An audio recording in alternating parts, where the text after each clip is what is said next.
the Harris Football Podcast with your host, Christopher Harris. Welcome. All right. Welcome in. Hey, I am Chris Harris. This is the Harris Football Podcast. It's a lawnmower day here in glorious Amherst, Massachusetts. So I am hurrying to speak before another bout of mowing begins. Yes, the trees outside my windows are aflame with the season's color. The air is crisp. The co-eds are bundled in sweaters. But the best part about approaching winter is no more freaking lawnmowers. Anyway, we're headed toward week 6, and today will be all about ranks. Remember, the Harris Index, it's now live and in charge at harrisfootball.com. There's an explanation of how to use it on the page, but basically, it's a matchup-independent tool. Tells you how good or bad it's been for a skill player to face each defense, how much above or below their average fantasy point production a player tends to perform when they face that defense. Maybe I'm making it sound complicated. It's not. It's easy. And anyway, I'll refer to it more and more during the show now that we've got some real data to go on. There. You hear that? Lawnmower. Dang it. Today's kickoff. On today's show, I'll talk about the many questionable players that make creating ranks each week so very easy and enjoyable. Then I'll sort through your Twitter questions at Harris Football and come up with a list of who y'all are most concerned about, or maybe more specifically, who y'all are most convinced I'm wrong about. We're going to do another song today because, well, we're backlogged with bands who've said yes to our requests, and also because this particular band, Menace Beach, is awesome. And then Jake Seeley from Roto Experts will come aboard and we'll talk about Week 6 ranks too. I'll ask him about some differences we have in our ranks and get a fresh perspective. Once again, we're brought to you by SeatGeek, and I'm so pleased about that. I used the SeatGeek app before this podcast was even born, so the fact that they signed on as a sponsor completely rocks. SeatGeek is your best way to get tickets for any sporting event. It pulls in ticket options from hundreds of online sellers, so when you shop on SeatGeek, you're seeing virtually every ticket option available for that game all on one page. They have this cool feature called Deal Score, ranks every ticket on the market with a 1 to 100 value score, so you can easily identify the best ticket values in the building. And the SeatGeek app. It really is super easy. 2 taps, and you've got your tickets. So download the free SeatGeek app right now. I use it. I recommend it. And once you're inside the app, enter the promo code Harris, and you'll get $20 off your first purchase. Every ticket purchased on SeatGeek is backed by a 100% guarantee. So download the free SeatGeek app and enter promo code Harris. So quickly, before we get to the questionable players, there's a report out in Dallas Wednesday morning that the team will consider installing Christine Michael as their starting running back when the Cowboys come out of their bye. As always, I'm somewhat suspicious of anything a team leaks to the press, because I don't understand why any NFL team would tell a future opponent what their plans are. It would not be the first time that a team said something like this and then didn't actually play the dude. After all, let's admit it, Christine Michael has a history of incredible athleticism and between the ears, on the field cluelessness. But of course, yes, I've been saying for a few weeks now, and writing in my waiver column at Vice Sports, that Michael should be owned in most leagues. I wouldn't say every single 10-team league team out there needs to find a spot for him. It's possible your bench is in really good shape, but I would say that there probably is at least one team in every kind of league who should consider rostering Michael right now. Great athlete. As I believe Evan Silva said right on this very show, it does get tiring watching him run into his linemen's butts. But I'll tell you this, my skepticism over Joseph Randle this summer certainly feels justified right about now. I'm not sure it'll stay justified at the moment. Feels pretty justified. I think this summer I said I still didn't think the Cowboys' leading rusher was on the roster. So, I mean, yeah, worth a speculative ad. We'll see how it goes. All right, so let's talk the questionable guys for Week 6 and what it's like to do ranks. Let's imagine you're me, outside the pale skin and lingering cold symptoms acquired from the mouth-breathing fish head woman at the Martian. Let's imagine doing ranks. You sit down with a spreadsheet every week and you look at the list of all possible players at all skill positions, and you have to start assembling your list. It's actually an exercise I urge everyone to undertake at least once. I've been doing it, about a decade. I think I'm getting better at not freaking out about the inherent uncertainty of performing such an exercise on a Tuesday, the day off in the NFL, before the teams even start practicing for that week. You just don't know. You just don't know who's going to play, and of course, you don't know what the usage plans are. Isn't that right? Andy Reid's Jamal Charles-less backfield. But anyway, let's stay focused on the uncertain guys. I do my best. I read the tea leaves, but you should definitely take my Tuesday ranks as preliminary. I'll make changes all week as we get news about who's able to practice and all that stuff.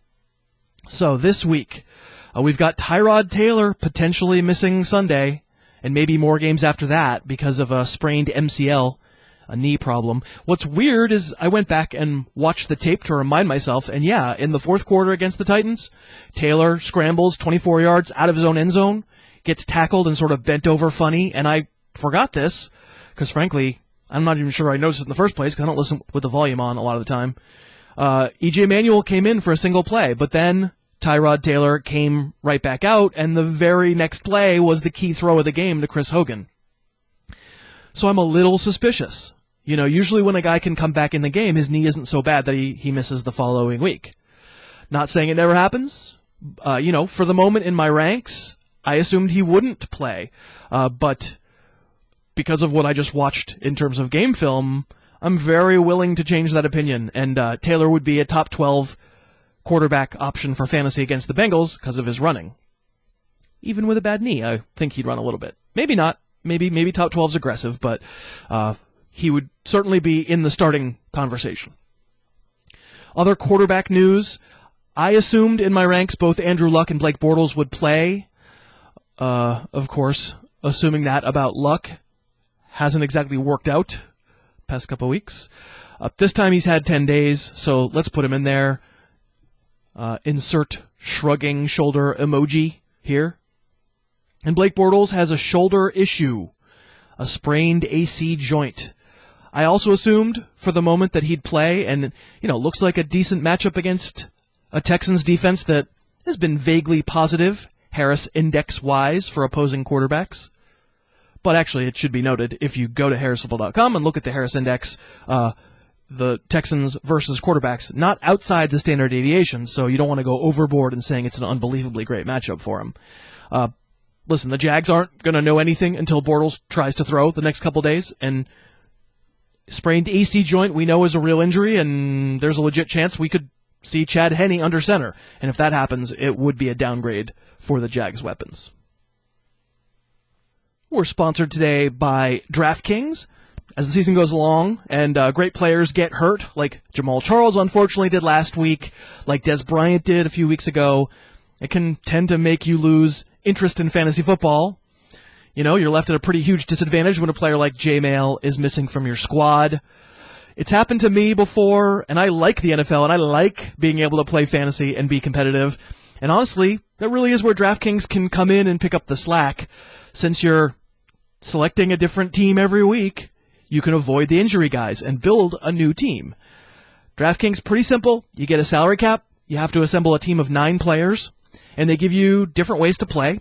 You can play in smaller groups where the payouts are modest, but you have a pretty good shot at winning, or you can play in their Millionaire Maker, and, of course, your odds are quite a bit lower. You literally could win $1 million in just one day. So if you're frustrated with your commissioner-style fantasy team, I really do recommend giving DraftKings a try. And if you open an account now and use my promo code Harris, they'll give you a free entry. That's DraftKings.com, promo code Harris. Among the running backs, Boy, the Bills are banged up overall. Not only we have Tyrod Taylor as a question mark, but LaShawn McCoy, I don't think we think he's playing again because of his hamstring. I guess we'll find out. Carlos Williams missed last week with a concussion and certainly also could come back in Week 6. But at the moment, that's very much not sure. Again, we can only read tea leaves. Williams was one of the players you asked most about. Where would he slot in if he does play? For me, he'd be a clear top 20 option without Shady McCoy in there. Probably a starter for most teams. I didn't rank him for the moment, but that is just a guess.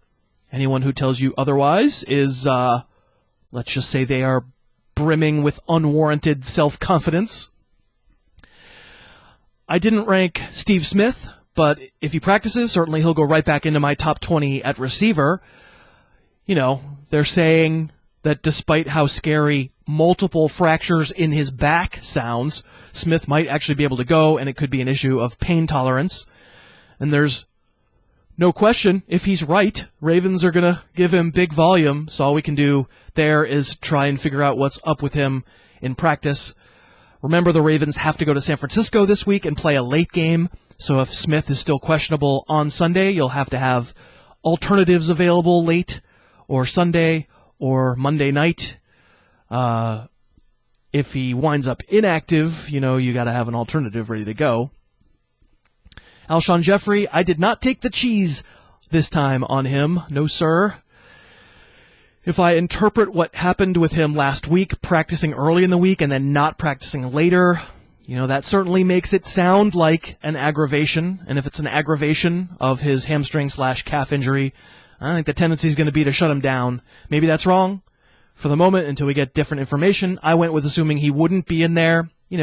As always, the story seems to be, if he goes, you play him. Pretty much all circumstances. Sammy Watkins sounds like he's got a pretty good chance of coming back, and so I've got him ranked this week. The Giants receivers, Odell Beckham and Ruben Randle, both had hamstring problems Sunday night. Beckham came back into the game and actually drew a very important interference penalty, whereas Randle did not come back in the game.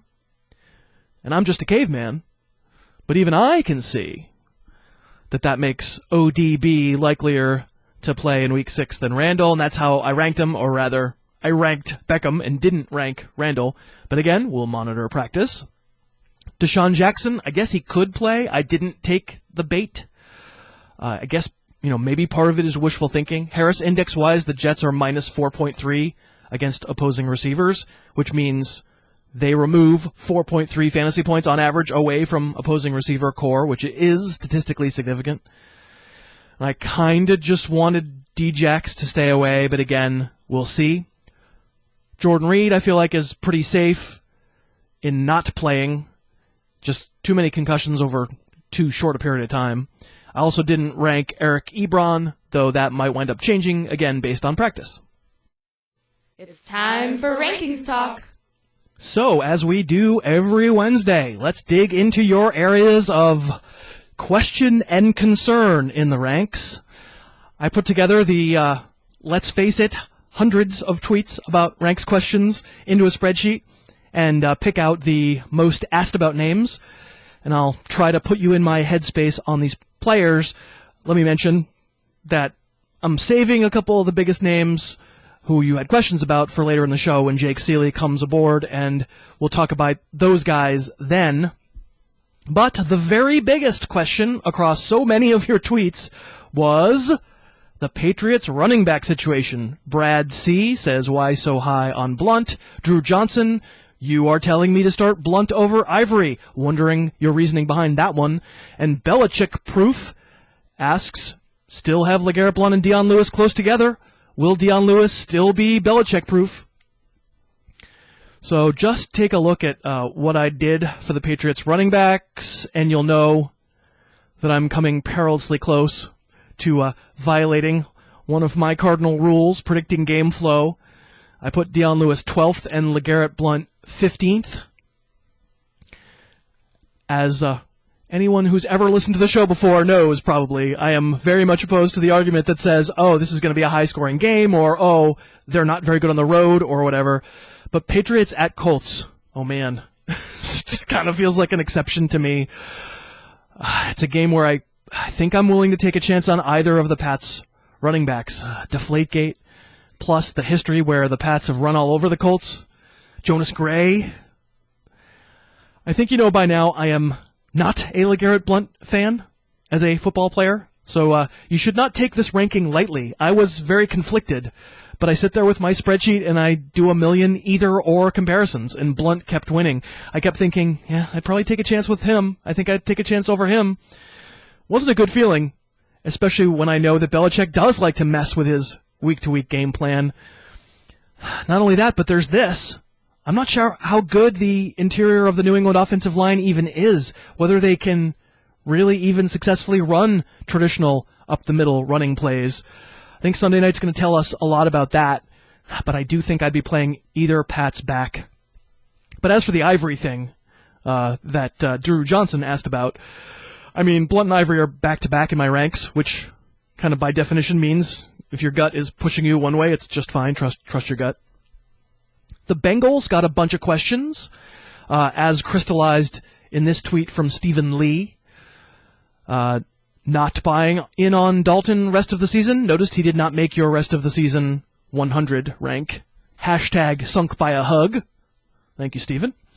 It's true. Dalton isn't in my top 100 for the rest of the year, despite the fact that he's the number one quarterback in fantasy right now. Actually, Tom Brady's the number one quarterback in fantasy per game, but still Dalton's numbers are huge. He's one of the first names not in my top 100, I definitely will admit. And listen, I ranked him 7th this week, ahead of a couple of the quarterbacks who I do have inside my top 100, so I guess that's where the whiff of hypocrisy that several tweeters came up with is coming from. But the bottom line is, I don't think, for example, that Dalton played all that well Sunday against the Seahawks, at least not till the fourth quarter, the comeback. And then, obviously he definitely did come alive then. But is that Seahawks defense still great? Jake Seeley and I are going to talk about that later in the show. I think it's an open question. And Dalton's accuracy just still goes up and down throughout a game, even when the end numbers wind up looking really good. I don't know. I'll bottom line it for you. If it wasn't Andy Dalton and I was watching tape on someone else, I'd probably have him rated higher than I do for the rest of the season. But man, it's so hard to completely put his bad tape from the past few years out of my head when I think about his rest of the year prospects. I still think he's so capable of stuff like that Thursday night game against the Browns last year, and that just terrifies me.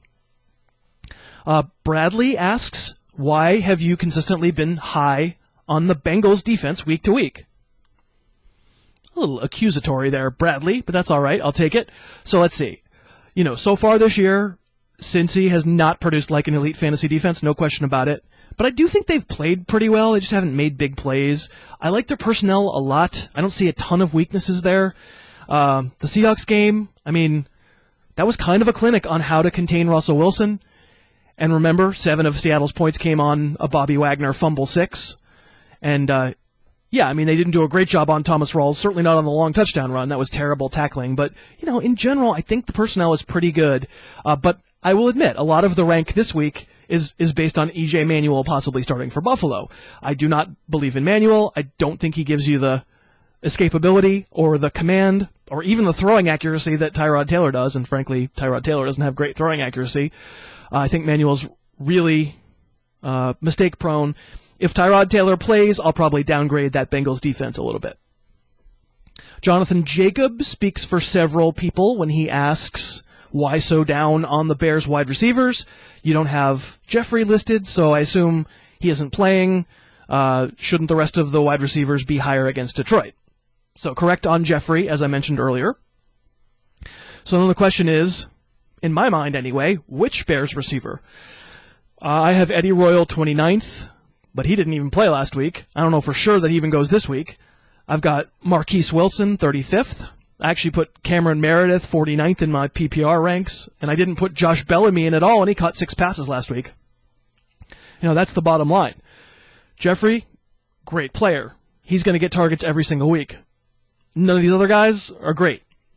So, it's possible Jay Cutler could have a nice game. None of his receivers, even in that nice game, have to have a great total, except probably one of them scores a touchdown, and I don't know which one. And I think that's also setting aside the fact that Matt Forte and Martellus Bennett are probably the two most attractive receiving targets when Jeffrey isn't in there. Again, as I always say, the ranks are not a prediction of the final points total that week at a particular position. Instead, they're an indication of the order in which I would feel comfortable playing guys. So I literally am like doing a whole bunch of comparisons every week. This guy or that guy, this guy or that guy. DP says, are you waiting to see how the Chiefs' replacement running backs hash out before adding West or Davis to your rest of the season ranks? And the answer is exactly yes. I rated Charkandrick West 18th among running backs and Nile Davis 31st among running backs for this week. So this week I've made a guess, and it's absolutely a guess based on nothing that coaches have said, right? We're not paying attention to that, but rather based on the fact that West was the main guy once Jamal Charles got hurt last week. Anyway, I've made the guess that West is the player you'd rather start this week, but I'm serious. Anyone who tells you this is guessing, unless they work for the Chiefs. I didn't feel like that guess, without having seen them actually in action without Charles, was enough to recommend actually trading for West. So I didn't want to put him inside the top 100 just yet. Not saying don't trade for him, I'm just saying I wouldn't value him highly until I actually see what the role is. Next week, if he dominates touches, he's going to wind up in the top 100. Javi asks, I'm not sure that the gap between Fitz and Brown is 15 spots at this point. Seems like Fitz is on his way back to earth. Actually, he didn't really ask. It's more of a statement, but useful. And a few people asked about the Cardinals receivers.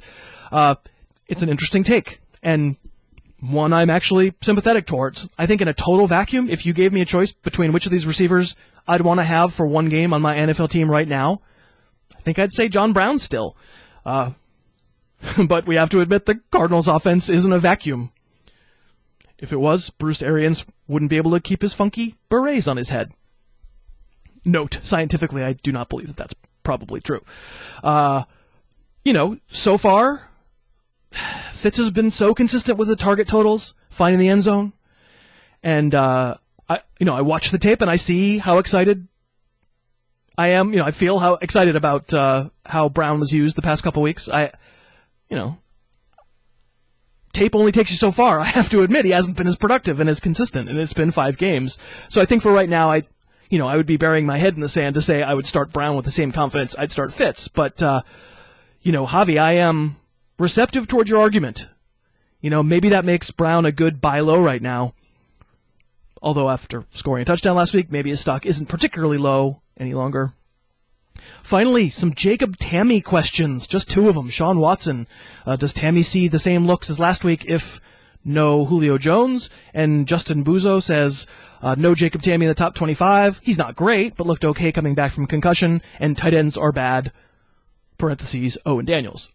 Well, it's a good point, guys, and I definitely wrestled with it. Tamme got a ton of looks early in that game against Washington, and it's the last game we saw, so it's freshest in our mind. I do wonder if part of the production came because Leonard Hankerson was out for a time, and who knows how close to full strength he was once he came back. But it's a fair point. If Julio's out, I think Tamme deserves a increase in the ranks. And Tammy's been healthy for basically 3 games. And he's averaged about 6 targets per game in those contests, and that's more than some guys get. I'll reconsider. I certainly didn't accidentally leave Tamme off. I thought about him. He's definitely just another guy, right? He's no better or no worse than Owen Daniels. So no matter what, even if I wind up raising him some, even with no Julio, I don't think for me he would sniff the top 10 without a Gary Barnidge-style multi-game run. Harris's music digression. So, he asked himself, is Menace Beach our first British music digression? I don't think I know the answer to that. But they are British, and their latest record is called Rat World. Actually, I think it's their first LP. Anyway, I think you'll dig this song. It's called Come On, Give Up. Thanks very much to Menace Beach for allowing us to play a song of theirs for you, and I hope you'll check out their music, maybe buy a song or 2. Again, this is called Come On, Give Up.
today's guest.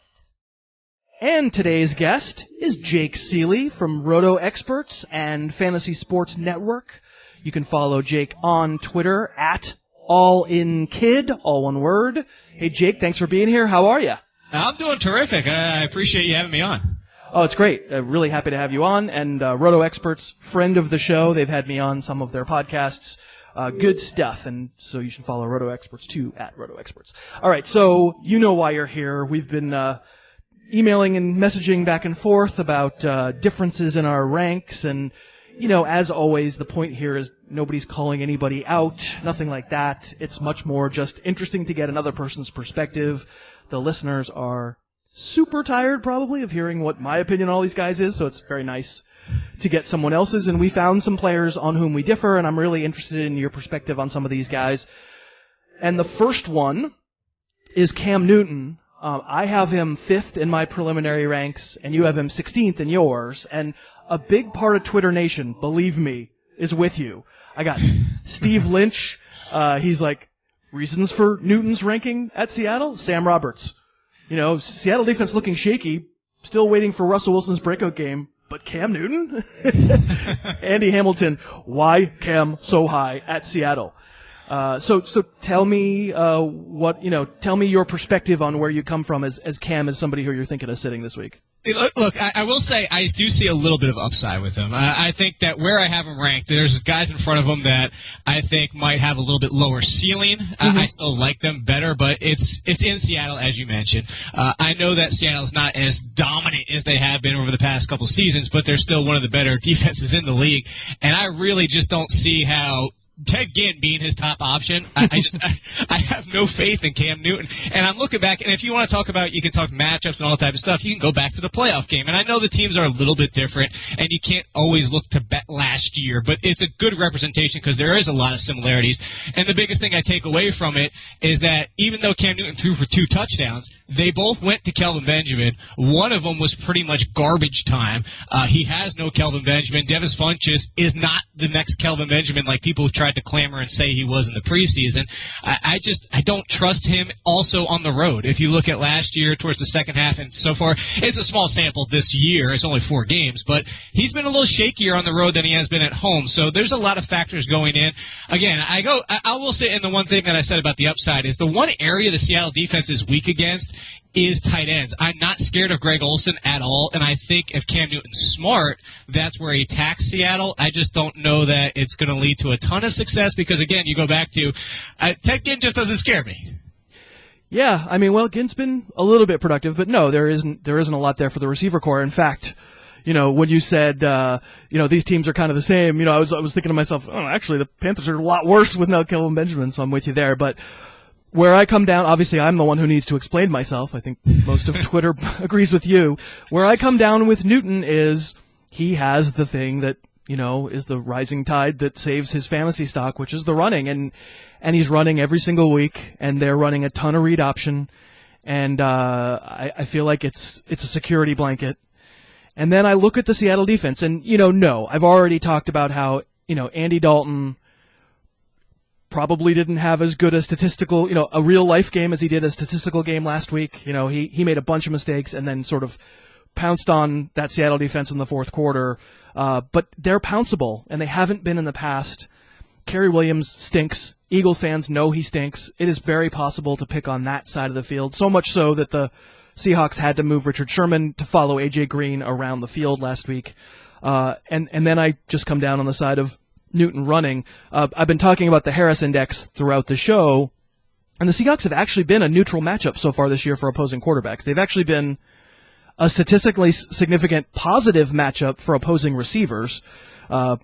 Granted, you know, it's Greg Olsen or no one else, but you know, I think I'm going to stick with Newton as a starter, and I totally get your point. Let me move on to a running back who we're pretty close on. You're a little bit higher than I am. It's the Bengals backfield.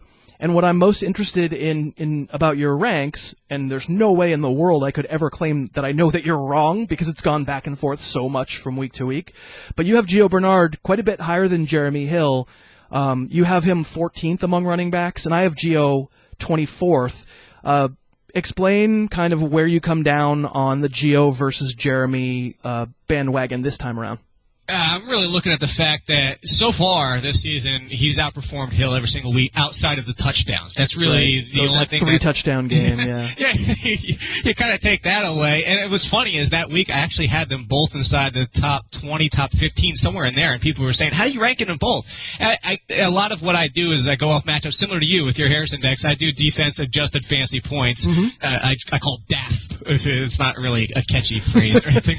I said it's like Daffy Duck trying to say DAP, but that's what or you could get like a Daft Punk endorsement. There you go. I never thought about that. But I have that on Roto Experts, and the same thing is similar to you. Is I take into account some Football Outsiders metrics, fantasy points allowed, a lot of other things, and I put it all together and I kind of look at the analysis. And one of the things I'm looking at with Gio Bernard is that Buffalo so far this year has been a surprise on defense. They've been weak. Everybody expected them to be one of the best defenses, but it's actually more so versus the Gio type running backs. Receiving backs. Yeah, I think you're right about that. Yeah, exactly. And if you look at what Gio's done, too, in a similar defense, or I should say a similar defensive struggling team was the Chargers, who he lit up for 20 and 123 and 3 for 16. And they also, if you look at it, struggled against Duke Johnson, who went for 9 for 85 and a touchdown receiving. So I'm looking at similar defensive struggles, as you agree with, is the fact is the pass-catching running backs. I just think that Gio is not only kind of taking the control of the lead touches in that backfield, but I think it's also a matchup that points to Gio's usage being a lot higher this week. Well, let's for sure get out of the Hugh Jackson quoting, no, Jeremy Hill's still our starter. And we're not listening to that nonsense, right? We don't listen to coaches.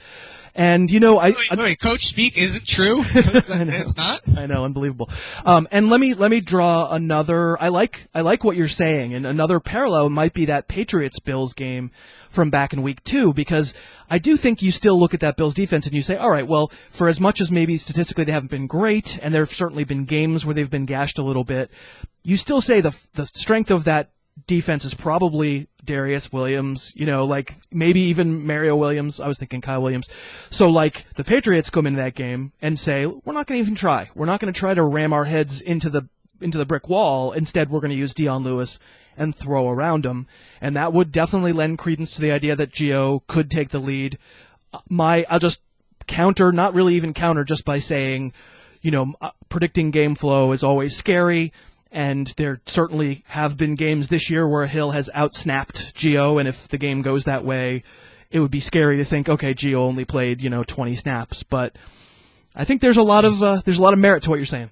Yeah, I think that's always the scary part, though. Right, that's the risk. I've said a lot of leagues where people always ask you, I'm sure you more than me, but on Twitter, who should I trade? Should I trade Gio? Should I trade him?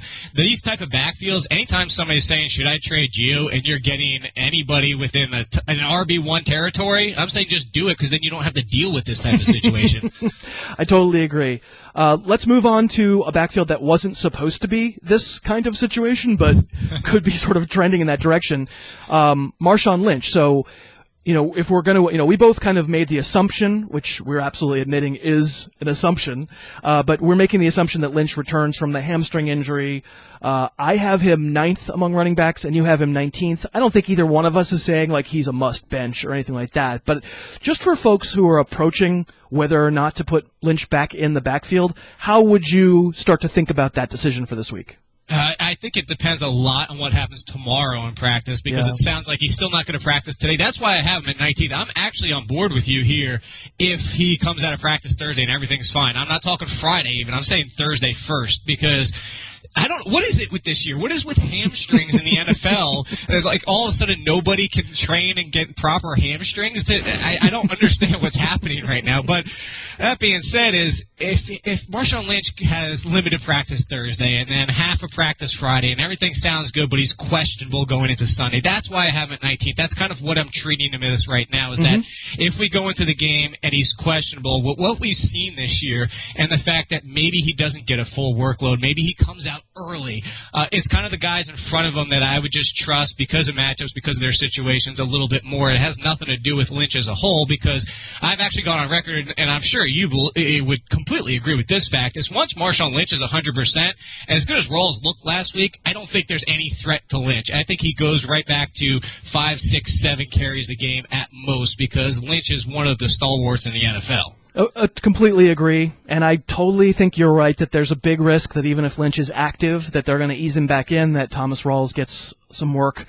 Panthers defense is not an easy go, right? And it might not be the right defense to throw your almost 30-year-old running back with the balky hamstring against full time. It's a good point by you, and I think probably that is the thought process that folks need to have, is like, let's actually get practice reports on Lynch this week. Sounds like there's a chance I may be lowering him a bit, you may be raising him a bit. For both of us, he's probably worth starter consideration. I mean, any top 20 running back is, but I feel like we've reached a little bit of consensus there, and hopefully that's helpful to Lynch owners. Well, let me ask you this then, because let's say Thursday and Friday he's questionable. He practices some, but not full, and we get to Saturday, we have to make a decision. Right now, I have 2 spots ahead, or 3 spots ahead of him, and this is the biggest one, is probably where my breaky point would be. Would you roll with Chris Johnson or Marshawn Lynch in a questionable status? See, that's yeah, it's a tough one. I mean, it's a gut truster. That's what people on the show are starting to call it, like a gut truster. I wouldn't mind if anybody went either way. I think I would probably play Chris Johnson. Yeah, you? Against Pittsburgh? I think so, too. I think that's what I was saying. That's my breaking point, because behind me I have LeGarrette Blount right now. I would move Lynch ahead of LeGarrette Blount just because it's the Patriots' backfield. I hate trusting that backfield. Although we can finally say we trust Deion Lewis, but I think Chris Johnson at this point, it's weird to say I'm trusting Chris Johnson. Yeah, he looked really good on tape last week. I talked about this in the tape review show on Tuesday. Like, he still doesn't cut. He still doesn't really have much lateral left. He doesn't have that quick twitch stuff that we remember. But man, he can still accelerate. I mean, I think I think he's a sell high still. Would you be selling high on Chris Johnson if it was legitimately high? Oh, there's no question in my mind. I'm selling anybody I can from the Arizona backfield. Now that Ellington is back, I want nothing to do with that backfield. Yeah. And I love David Johnson. He was my 3rd-rated rookie running back into this draft, and I love him long-term, and I was really disappointed when they signed Chris Johnson, but he's the first to go because without touchdowns, forget about it. Mm-hmm. Ellington, as we saw, didn't do anything until that 63-yarder, so you got that question mark, and then if he starts to get more involved, maybe turns into a Geo-type role, and Chris Johnson starts to lose touch, I want nothing to do with this backfield. Yeah, I mean, we'll start Chris Johnson for as long as we have to, but we don't like it. So Rashad Jennings. This is one where neither of us has Rashad Jennings in our top 20, so I don't want to make anybody I'm not trying to sell that Jake just loves Rashad Jennings. But you do have him rated 12 spots ahead of where I have him. You have him 26, which, I think probably puts him in flex territory for 12-teamers, right? And I have him 38th, which puts him in, oh my God, I don't want to use this guy territory. When you're thinking about the Giant backfield against the Eagles on Monday night, as a Giant fan, where do you come down on Rashad Jennings, and how should people be thinking about maybe using him? I'm not thrilled with having him at 26. Let me put it that way. I will even throw out this, as I've talked to him actually off Twitter, because he used to follow me and then he changed he only follows like 3 people now, and he sent me an email about it. So we're a little bit of boys on the side. You're tight. But I'm saying is like even that I'm not letting it cloud, and I would say even at 26 is not. I'm looking at the guys I have behind him, and it's the fact that garbage. Yeah, and that's the thing. Is like Isaiah Crowell. I like Crowell, but is he really better than Jennings this week? Ryan Matthews is so touchdown reliant in that offense. Maybe Dan Herron, but the guy just got signed a week and a half ago. So it's more so the people behind him. And then you talk about the matchup. Philly's actually been pretty good against the run this year. Really good, yeah. But they're better against pass-catching running backs, so I'm actually looking at the fact of game plan-wise, I want nothing, again, to do with this backfield overall, because you got 3 running backs in the mix, even though Andre Williams kind of fell basically into the shadows last week. But this is a game plan where you're going to want the Rashad Jennings and Andre Williams than you will Shane Vereen because of the matchup. If they use Shane Vereen, I wouldn't be surprised if it's actually on the line of scrimmage if Ruben Randall is out. So that's kind of what my thinking is here. Again, I don't want to start him, and he's at 26. I really don't want to, but the guys behind him, I even want less. Right. On bye, though, the 26th rated running back with 4 byes, he's going to be in flex consideration, unfortunately. Where it's interesting that you say that. Can you extrapolate? On tape, I haven't seen so much of, like, the big backs have been gashing the Eagles. But, you know, maybe I'm missing something. I'm sort of compressing 5 games in my mind. Can you kind of explain that? It's not necessarily the big backs that are gashing them at all. I still think they're good against the run. I'm saying that if the one area that you choose to attack them, you're going to want the between the tackles runners versus the pass catching options. And a perfect example, actually, the tape you could look at is last week. And I know that C.J. Spiller hasn't been terrific so far this year. And if you take away that overtime 80-yard catch, he really hasn't done anything overall. But if you saw, he wasn't used at all. He had 3 catches for negative yards. Yeah. And then they basically just started ignoring him. So that's kind of more as my aspect is I look at that unit, a very good attacking sideline to sideline, very good at getting out in that space and stopping those type of running backs. So if you're going to attack them in the running game, that's why I'm going with Rashad Jennings, and I have Shane Vereen way down in the 30s myself, and that's why. Because it's not that I'm thrilled in saying, okay, this is what they're going to do, and Jennings is going to be great. It's just, if you're going to do anything against them running, that's what you do. Right. So, okay, well, this will be an interesting, I can't wait for Monday night. I kind of come down on the opposite side. I see those big defensive tackles in Philly, and I say, ugh. That's another one, almost like you're saying with the Buffalo. Like, I would rather go around them. Even though they are really good sideline to sideline, I would rather go around them. And so I did have Vereen rated higher, so that's cool. That's a difference of opinion. Let's see how this one works out. I have one more for you, and it's a big one. It's Mr. Julio Jones. You know, like, to some extent it's not fair, right? We don't really know enough about Julio to say how we should approach him with his hamstring. Right. You know, I got a lot of Twitter questions. Jake's said, not concerned about Julio's gimpy hamstring. And he says, are you starting him in any of your leagues? That probably wasn't how the tweet was intended, but I took it as super antagonistic. So I rated him at number 1. And you rated him 17, and I know that you don't think Julio Jones is the 17th best receiver playing this week, so this is much more about, all right, well, with pretty imperfect information, how are we coming down, thinking about whether or not to use Julio in our lineups given the hamstring problems on a Thursday night game. So guide the listeners. Yeah, that's basically what it is. I went down my rankings and I kept saying, all right, would I start this guy over a gimpy Julio? And that's when I stopped was at Keenan Allen. Keenan Allen, Green Bay's actually been pretty good against the pass so far this year. And if you look at Phillip Rivers, he's paid a lot more attention than Antonio Gates last week. So I was just going down in every single receiver. I was like, you know what? A gimpy Julio Jones, I'm going with Calvin. I'm going with Jeremy Maclin. I'm going with Allen Hurns, who still to this day, I don't know, side note, and I know we're not talking about him, but what more does Allen Hurns have to do for people to trust him? I don't understand what the problem is with trusting Allen Hurns, but that's just a little mini rant because I've been so frustrated about people not getting on board with Allen Hurns for the past 3 weeks. Can I use 2 words? Yeah. Blake Bortles? What's wrong with Blake Bortles? He's been a top 10 quarterback. Yeah, but you watch the tape and he stinks. I mean, he's still bad.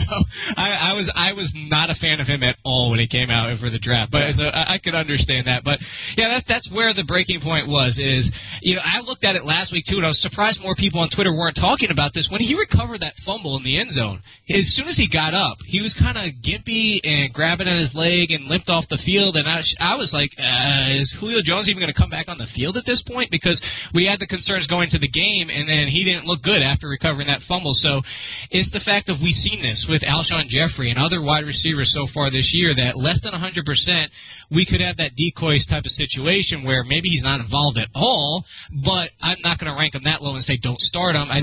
I think the mid-teens is where you say that's where I'm going to take the risk because he has so much upside. This matchup is terrific. He could be the number 1 wide receiver this week, but at the same time I have a little bit more confidence in everybody in front of him.